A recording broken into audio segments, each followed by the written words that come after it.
What's up everybody, I'm Chris Forsberg, three-time Formula Drift champion, and we just left Jimmy Johnson's Chevrolet with his all-new 2017 Silverado Midnight Edition. We're teaming up with Valvoline to build this from the ground up, and this thing is just going to be the perfect daily driver and weekend warrior.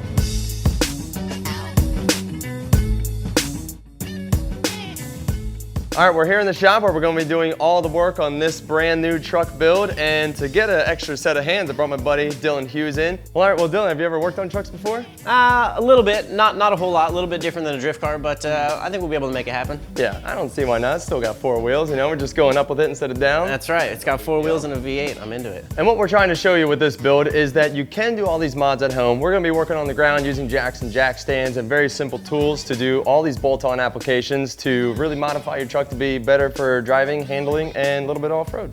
So you ready, Dylan? Are you ready, Chris? You know it. Let's do it.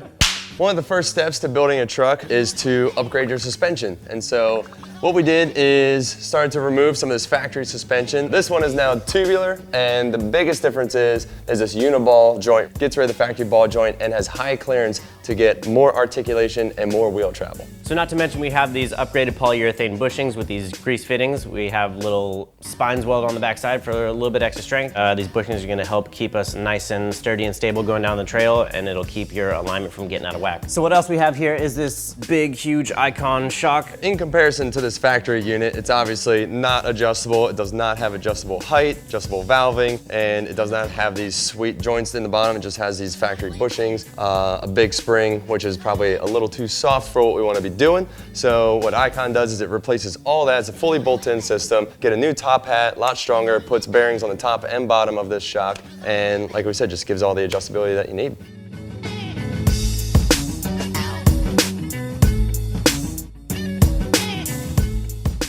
Our new springs and shocks are going to make the truck a little bit softer, which is nice for the trails, but this sway bar from Hellwig is actually going to keep the truck ride nice and stable on the streets. So we got these three adjustable points on the sway bar that will let you dial in how stiff your car is while you're driving down the road. Now sway bars or stabilizer bars might be a little tricky to explain, but the big thing that they do is they tie the left and right side of your vehicle together to keep that thing from leaning when you're going through a corner. We're also going to install these airbags for the back of the truck. So just in case you have the bed of the truck loaded up with a bunch of tires and a toolbox or whatever it may be, especially once you start to add the tongue weight of a trailer on the back of this thing, it's really gonna help keep the truck nice and level driving down the road.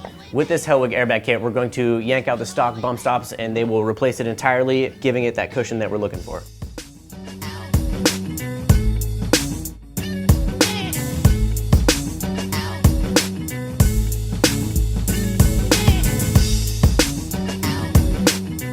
This tire has a very aggressive tread pattern. It has a nice thick sidewall for strength, and it's going to give us great performance on and off-road. And they come in multiple sizes to fit any one of your vehicles. We also expanded the overall diameter of the tire from the factory 31 to almost 33 inches, which is going to give us more rollout, a larger footprint, and better ground clearance over the obstacles. Don't forget, this tire is about an inch wider over stock. That's right. Which doesn't seem like a whole lot, but we didn't want to get too crazy because then we're going to run into some clearance issues when we go to turn the front wheels. All right, well, let's get these things on the truck, see what it looks like. All right, let's do it.